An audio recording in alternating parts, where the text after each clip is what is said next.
Hello future doctor. तो यार आज एक बहुत ही इंपॉर्टेंट टॉपिक हम एनएलएम का पढ़ने जा रहे हैं जिसका नाम है ट्रांसलेशनल इक्विलिब्रियम। तो बच्चे एक बात बता दूं, अगर नीट की बात करूं तो नीट में इससे बढ़कर सवाल आते हैं और ट्रांसलेशनल इक्विलिब्रियम काफ़ी ज़रूरी है। इवन ये सिर्फ इसी चैप्टर में नहीं, फ्रिक्शन में, सर्कुलर मोशन में, सेंटर ऑफ मास चैप्टर में, रोटेशन में, फ्लूइड में, इवन इलेक्ट्रोस्टैट में, एवरीवेयर बहुत सारे चैप्टर्स में इसका काम है। तो इसलिए equilibrium one of the important topic, base of the physics तुम बोल सकते हो। तो अच्छे से इसको समझे, वीडियो को लास्ट तक देखें क्योंकि इसके बाद शायद आपको इक्विलिब्रियम में कुछ भी नहीं पढ़ना पड़ेगा, आपका 100% क्लियरिटी आपका हो जाएगा। तो what do you mean by equilibrium? Equilibrium word से आखिर हम समझते क्या हैं? तो बच्चे अभी जो हम इक्विलिब्रियम पढ़ने जा रहे हैं that is called translational equilibrium. सिर्फ ट्रांसलेशनल इक्विलिब्रियम पढ़ेंगे हम लोग। तो ट्रांसलेशनल इक्विलिब्रियम का मतलब ये होता है कि अगर किसी ऑब्जेक्ट पे एफ नेट की वैल्यू 0 हो then such object is called in equilibrium. उस ऑब्जेक्ट को हम क्या बोलते हैं? ट्रांसलेशनल इक्विलिब्रियम में बोलते हैं, क्योंकि net force causes translation of the object. तो अगर नेट फोर्स की वैल्यू 0 हो गया तो that will not cause translational equilibrium. ठीक है बेटा। तो ट्रांसलेशनल इक्विलिब्रियम हम लोग पढ़ने जा रहे हैं भाई। तो ये equilibrium out of two type, दो प्रकार का होता है। देखिए, one is static equilibrium and another one is dynamic equilibrium. ठीक है। स्टैटिक इक्विलिब्रियम हम ऐसे इक्विलिब्रियम को बोलते हैं जब ऑब्जेक्ट रेस्ट में हो, ऑब्जेक्ट इज एट रेस्ट, जब ऑब्जेक्ट रेस्ट में हो एंड उस पे नेट फोर्स की वैल्यू 0 लगे, तो ऐसे इक्विलिब्रियम को हम बोलते हैं स्टैटिक इक्विलिब्रियम। और अगर ऑब्जेक्ट मोशन में हो, ऑब्जेक्ट इज इन मोशन, और अगर इस पे स्टिल एफ नेट की वैल्यू 0 लगे, तो ऐसे इक्विलिब्रियम को हम बोलते हैं डायनेमिक इक्विलिब्रियम। मतलब डायनेमिक इक्विलिब्रियम में होने से ऑब्जेक्ट कांस्टेंट वेलोसिटी से मूव कर रहा होगा। इस बात को तो आप अच्छे तरीके से समझते होंगे। ठीक है बच्चे। तो चलो, इक्विलिब्रियम जनरली हमें जो सवाल पूछा जाता है नीट में, खासकर स्टैटिक इक्विलिब्रियम का सवाल आता है, तो आपको क्या करना होगा? नेट फोर्स को 0 करना होगा। नेट फोर्स मतलब force acting in X direction की value 0, net force acting in Y direction will be 0, net force in acting in Z direction will be 0। मतलब तीनों डायमेंशन में आपको नेट फोर्स की वैल्यू 0 करना होगा। ठीक है बच्चे। So let's discuss and discuss this with A question. Question से करते हैं। चलिए, तो बच्चे सबसे पहला क्वेश्चन है, एम ब्लॉक को यूं लटका दिया गया है, तो इसका फ्री बॉडी डायग्राम ड्रॉ करना है, टेंशन ड्रॉ करना है। बच्चे टेंशन कैलकुलेट करना है। तो मैं एक चीज आपको मैं बता दूं, जब भी कभी ट्रांसलेशनल इक्विलिब्रियम का सवाल हो, आप फ्री बॉडी डायग्राम बना दिया करो। फ्री बॉडी डायग्राम क्या आपको नहीं बनाना आता? इस सीरीज को फॉलो करो, समाधान सीरीज को फॉलो करो, क्योंकि इसके लास्ट वीडियो में मैंने अच्छे तरीके से विथ सम गुड एग्जाम्पल हमने फ्री बॉडी डायग्राम बनाना आपको सिखाया था। तो बच्चे इसका अगर फ्री बॉडी डायग्राम बनाए तो ग्रेविटी इसको अपनी तरफ खींच रहा होगा mg, और टेंशन T ऊपर लगा रहा होगा। टेंशन स्ट्रिंग टेंशन फोर्स लगाता है, पुलिंग फोर्स लगाता है। अगर ये इक्विलिब्रियम में है तो नेट फोर्स की वैल्यू कितनी होगी बताइए? लड्डू के बराबर, 0 के बराबर होगी। नेट फोर्स 0 तभी होगा जब ऊपर वाला फोर्स और नीचे वाला फोर्स सेम हो जाए। यानी कि for equilibrium tension must be equal to mg। Tension को mg के बराबर होना पड़ेगा। ठीक है बच्चे, आगे बढ़ते हैं। तो नेक्स्ट क्वेश्चन हमारा फिर से सामने है कि अगर 2 kg का ब्लॉक है तो T1 T2 फाइंड करना है अगर पार्टिकल इक्विलिब्रियम में है। तो बच्चे हम आंख बंद करके पार्टिकल का फ्री बॉडी डायग्राम बनाएंगे। mg नीचे लग रहा होगा 20 न्यूटन, g की वैल्यू 10 ले लिया। टेंशन देखो, 2 स्ट्रिंग है तो 2 टेंशन लग रहा होगा, इधर T1 इधर T2 लगा दिया भाई, इधर T1 इधर T2 भी लगा दिया। चलो, अब ये जो T2 लग रहा है यहां से 53 डिग्री पे लग रहा है, तो इट विल हैव 2 कंपोनेंट। इसके 2 कंपोनेंट होंगे। इस साइड का कंपोनेंट आएगा T2 cos 53 और इस साइड का कंपोनेंट आएगा T2 sin 53। ठीक है। तो यार अब तुमको देखने वाली बात यह है कि मतलब एक फोर्स इधर लग रहा है, एक इधर लग रहा है, एक नीचे लग रहा है, एक ऊपर लग रहा है। इक्विलिब्रियम कंडीशन में नीचे वाला फोर्स और ऊपर वाला फोर्स इक्वल होगा। क्लियर? यानी कि T2 sin 53 की वैल्यू ऊपर लगने वाला फोर्स इक्वल टू नीचे लगने वाला फोर्स 20 के बराबर होगा। sin 53 की वैल्यू बेटा 4/5 होता है, ये आप कभी ना भूलें। तो T2 की वैल्यू यहां से 25 न्यूटन आ गया। क्लियर? नाउ इधर लगने वाला फोर्स इज इक्वल टू इधर लगने वाला फोर्स होगा, यानी T1 की वैल्यू T2 cos 53 डिग्री के बराबर होगा।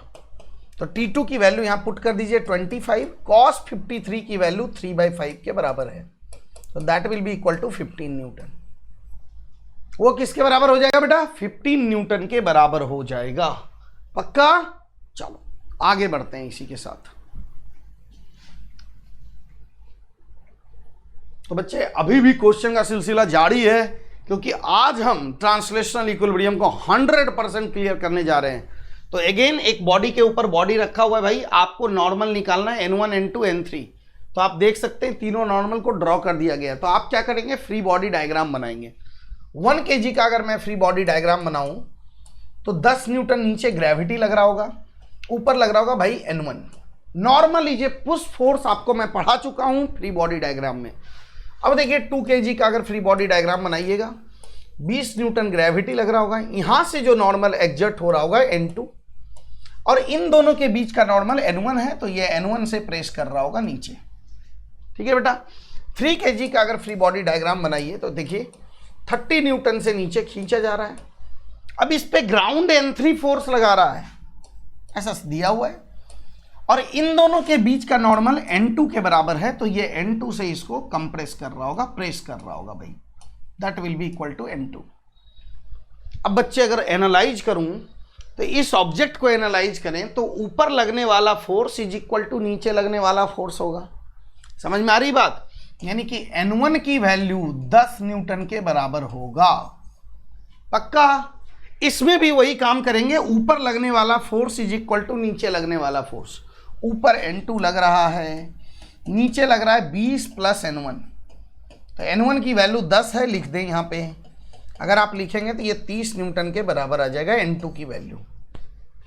फिर इसमें अगर हम आगे बढ़े बेटा, तो नीचे लगने वाला फोर्स 30 है प्लस N2 है, दोनों नीचे लग रहा है, ऊपर लगने वाला फोर्स N3 है। तो बच्चे N2 की वैल्यू यहां पुट करें तो N3 की वैल्यू आ जाएगा 30 plus 30 that is equal to 60 newton. कितना आ जाएगा? 60 न्यूटन के बराबर आ जाएगा। तो यहां से N1 N2 N3 तीनों की वैल्यू कैलकुलेट हो जाएगी। चलो आगे बढ़ते हैं इसी के साथ, ये क्वेश्चन डन है अपना। Very good. So we are going to do again a question. छोड़ेंगे नहीं जब तक तोड़ेंगे नहीं, जब तक छोड़ेंगे नहीं। आज इक्विलिब्रियम मचा के छोड़ेंगे भाई। तो find normal on the block from the incline and tension in the string in equilibrium. Equilibrium में है, फ्री बॉडी डायग्राम बना देंगे। तो बच्चे 2 kg का अगर मैं फ्री बॉडी डायग्राम बनाऊं तो बच्चे mg नीचे लग रहा होगा 20 न्यूटन। बट आज के बाद आप याद रखिएगा, जब भी इंक्लाइंड प्लेन पे ऑब्जेक्ट रखा हो तो mg नीचे लगता है, but be take component of mg।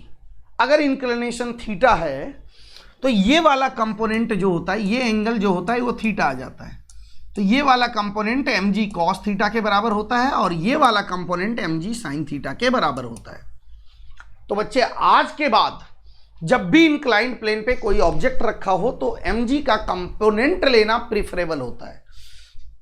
mg cos theta, mg sin theta along the inclined ले लीजिए 20 sin 37, और इधर 20 cos 37। इधर बच्चे लग रहा है नॉर्मल N1 और इधर लग रहा है टेंशन T। अगर आप गौर से देखें ये इक्विलिब्रियम में है, मतलब इधर लगने वाला फोर्स इधर लगने वाला फोर्स इक्वल होगा। अरे तभी तो इक्विलिब्रियम आएगा। यानी कि T की वैल्यू 20 sin 37 के बराबर होगा। तो 20 इंटू साइन 37 की वैल्यू 3/5 आपको पता होनी चाहिए। तो that will be equal to 12 newton. ठीक है बेटा? पक्का?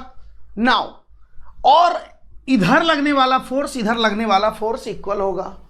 तो यानी कि नॉर्मल N1 की वैल्यू 20 cos 37 के बराबर होगा।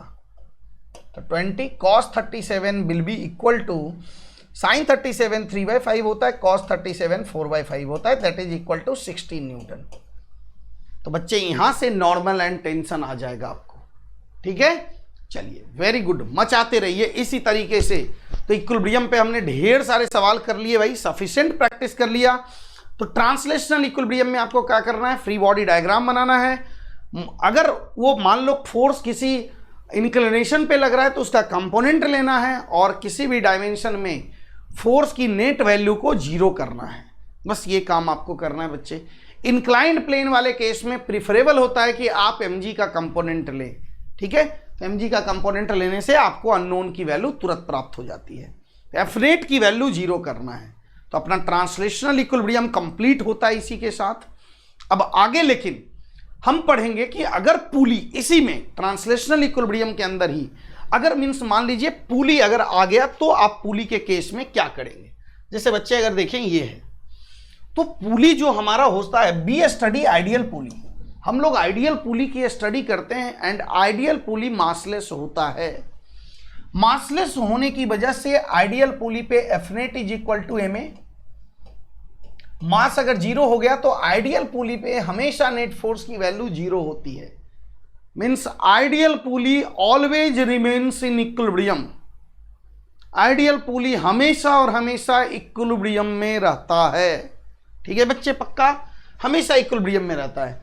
तो देखिए अगर यहां का टेंशन मैं टी मानूं तो यहां का टेंशन टी हो जाएगा क्योंकि सेम स्ट्रिंग है। तो बच्चे यहां का टेंशन अगर मुझसे कोई पूछे तो 2t हो जाएगा क्योंकि ये टेंशन टी, तो ऊपर भी 2t लगेगा क्योंकि पुली इज इन इक्विलिब्रियम। तो बच्चे इसमें क्वेश्चन में पूछा है कि m की वैल्यू कितना होगा अगर ये रेस्ट पे है तो इसका फ्री बॉडी डायग्राम बनाइएगा। 20 न्यूटन नीचे आएगा, टेंशन t ऊपर आएगा। अगर ये रेस्ट में है तो t की वैल्यू 20 न्यूटन के बराबर हो जाएगा। और बच्चे इसका अगर फ्री बॉडी डायग्राम बनाइएगा तो mg नीचे लगेगा, टेंशन t ऊपर लग रहा है। अगर ये इक्विलिब्रियम में है तो t की वैल्यू mg के बराबर हो जाएगा। और t की वैल्यू यहाँ पे पुट कर दीजिए 20, that will be equal to m into g is 10। तो यहाँ से मास की वैल्यू 2 kg के बराबर आ जाएगा। एक्सेलेंट, पक्का। चलिए वेरी गुड, एक और सवाल प्रैक्टिस कर लेंगे। आखिरी सवाल हम आपके सामने पुट करते हैं। Calculate the value of m to be in rest. Rest में होने के लिए m की वैल्यू क्या होगा। तो बच्चे हम यहाँ का टेंशन कंसिडर कर लेंगे t। यही स्ट्रिंग इधर से गया तो यहाँ का टेंशन t, यही स्ट्रिंग इधर गया तो टेंशन t। अगर इस पुली को देखें तो ऊपर tension t plus t 2t लग रहा है, तो नीचे का भी टेंशन ट्वाइस t के बराबर हो जाएगा। अगर मैं इसका फ्री बॉडी डायग्राम बनाऊं 2 kg का, तो 20 न्यूटन नीचे लगेगा, ट्वाइस t ऊपर लगेगा। इसका फ्री बॉडी डायग्राम बनाऊं तो m इंटू जी नीचे लगेगा और भाई t की वैल्यू ऊपर लगेगा। जैसा कि बोला जा रहा है कि ये इक्विलिब्रियम में है, यानी कि ऊपर लगने वाला फोर्स नीचे लगने वाला फोर्स इक्वल है। तो बच्चे यहां से t की वैल्यू 10 न्यूटन आ जाएगा। अगर ये इक्विलिब्रियम में है तो ऊपर लगने वाला फोर्स नीचे लगने वाला फोर्स इक्वल होगा, तो t की वैल्यू mg के बराबर आ जाएगा। तो बच्चे t की वैल्यू 10 आ चुका है, mg की वैल्यू 10 होता है। तो यहां से मास की वैल्यू 1 kg ऑब्टेन हो जाएगी। कि मास की वैल्यू 1 kg होगी तभी सिस्टम इक्विलिब्रियम में रह सकता है।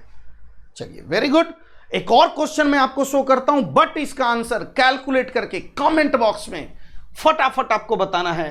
कमेंट बॉक्स में बताएं, मचाओ सवाल कि what is the value of m for be in equilibrium. Rest में है तो m की वैल्यू कितनी होगी।